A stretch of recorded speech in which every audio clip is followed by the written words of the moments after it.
frame. All right, click the links for Odysee, Bit Chute, support the channel, join channel, coffee, the various other links, and there's a Telegram and a Discord also. I feel like it could be a very short... it's funny how many takes it takes to get through this video without just a litany of 4-letter words. It would be easier, but I understand 4-letter words are just conversational crutches. I get that. But when discussing these sorts of things, it feels like some of that spicy language can sum this stuff up a little bit more succinctly than having to go around those 4-letter words.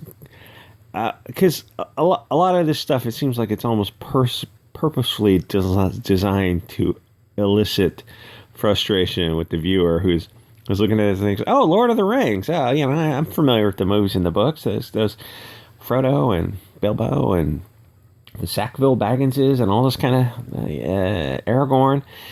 So we're going to see characters that we're familiar with. No. This is said before that. It's a different part. It's the universe, but it's just an earlier time period. Fair enough.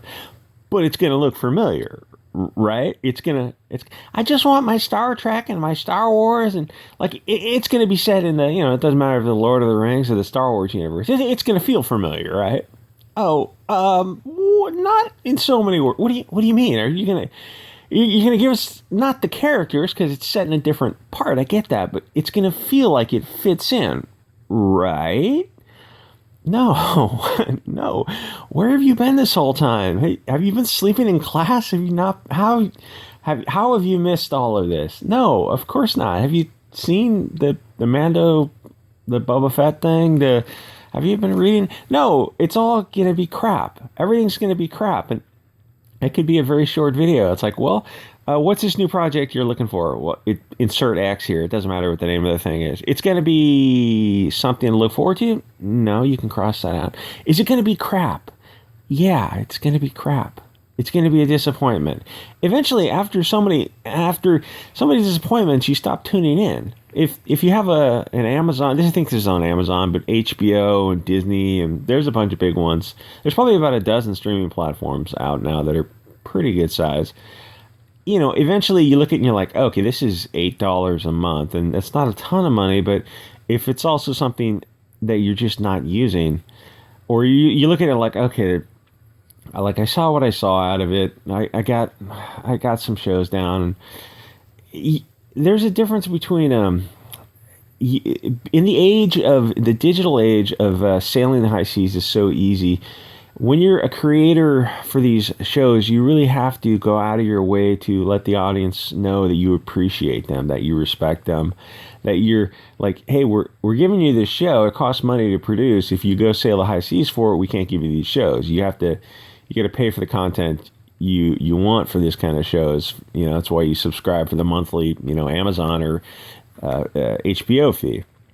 So you have to respect the audience, and they have to want to watch the show. But I mean, some of the stuff, they're not even going to go sailing for it. Like this and Boba Fett and the Mando and all these kind of shows, you look at it, it's like, oh, it doesn't feel like Star Wars.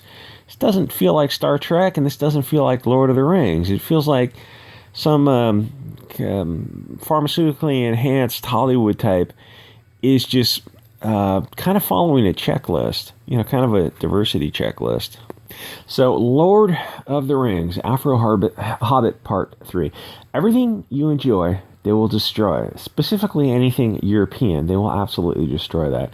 Lord of the Rings was a popular book series, or universe might kind of be the more accurate phrase for it, because it was more than just the 4 or 5 books. It was a whole world that the books kind of came from. And 3 great films came out almost 20 years ago.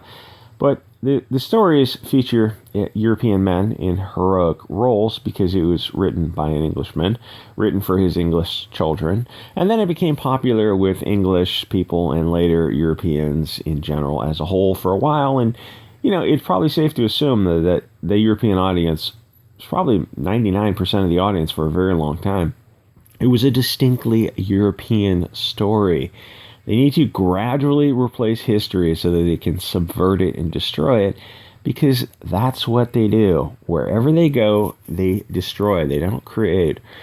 Because how hard would it be to just create your own fantasy universe?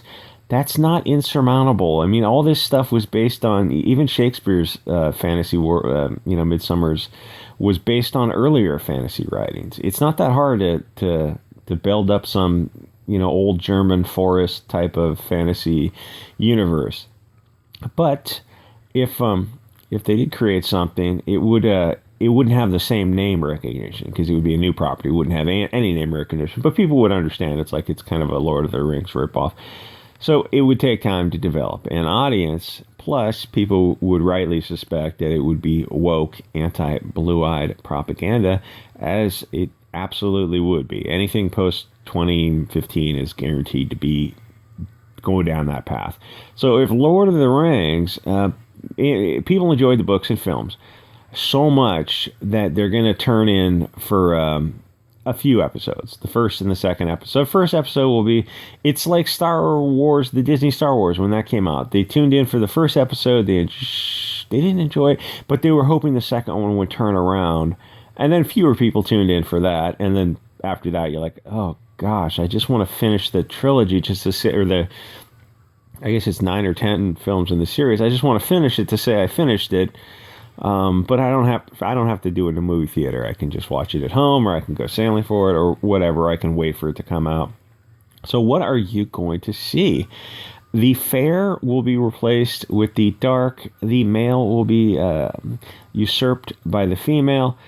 They tribe off on their adventure won't look like they came from the same village or even from the same part of their in-world universe. They definitely won't be ethnically English because the people that created the universe are no longer welcome in the universe. You can't stop progress. Well, you can, but it involves a flamethrower. So will it bomb? Yes, of course it's going to bomb. But, to be fair, not as bad as other bombs. There's some show on the CW, Naomi. I saw a few minutes of it the other night. Oh, dear Lord. It's not going to bomb as bad as other bombs because it has huge name recognition. That is, Lord of the Rings is very, very strong. But the thing is, people who follow it, people know what's up. It's like The Matrix 4. People who were following The Matrix 4 are online. They know the deal with cultural Marxism and who the directors are and where Hollywood is at the moment. So that's why I call it Part 4, Matrix 4, just, bombed. So people who have their eyes on Lord of the Rings, like even the hardcore Lord of the Rings fans, they look at this and realize, oh yeah, it's not, Lord of the Rings is over. Like even in The Hobbit, the 3-part series that came out a few years ago, they were getting woke in The Hobbit. Like they didn't stick to the storyline. They should have just stuck to the storyline and made the movie as the author intended. It would have been a fine movie. But the thing is, they got a little bit woke in it. It's like, I don't think they opened up their appeal to get woke. But they did. They had like a Hobbit elf thing going on. It's like it didn't make any sense. And they had more female roles. It didn't make any sense. But in this, they're going to go all the way. Because this is current year. This is like every year in clown world, the cultural Bolshevik train is just accelerating so fast that what you're going to see come out today is going to be unwatchable. They're just turning everything up to 11. Like, you thought Disney Star Wars was unwatchable, which it was, but if they made it today, it would be just on a next level. I don't even know what they would do if they tried to make it today. So, it's not going to bomb as hard as this other stuff. Because people are waking up to the fact that everything mainstream is going to be woke to the point where you're better off, like, you don't need to subscribe to any of these channels. You don't need to watch movies. It's not just that, it just doesn't appeal. It's not that it doesn't just appeal to the fared person of the light audience. It doesn't appeal to any audience because people are tribal. They want to see a story that they can identify with. There are no multi-tribal peaceful villages. They just don't exist because it's not in human nature. Frodo, Merry, Pippin, Samwise, they all look like they fit in together. They were different hobbits. They were all the diversity that the story needed. A Took is not a Baggins. They are diverse, but they're also of the same greater tribe, which is why the story worked. It felt cozy. The Hobbit village felt very cozy because they were all one people. At least, but the thing is, even all one people are diverse from each other at some smaller level.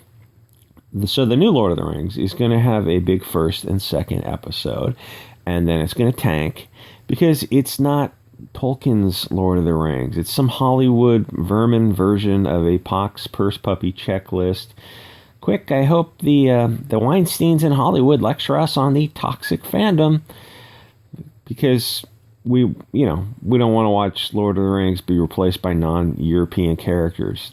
That's not toxic. It's not toxic to want to see your people and your people's stories on screen. That's healthy. It's very healthy to have in-group preferences. And it's just time to tell people what you want. Just be very blunt about this kind of stuff. You don't have to mimic their talking points. You can just say, "Oh no, diversity is cancer." What?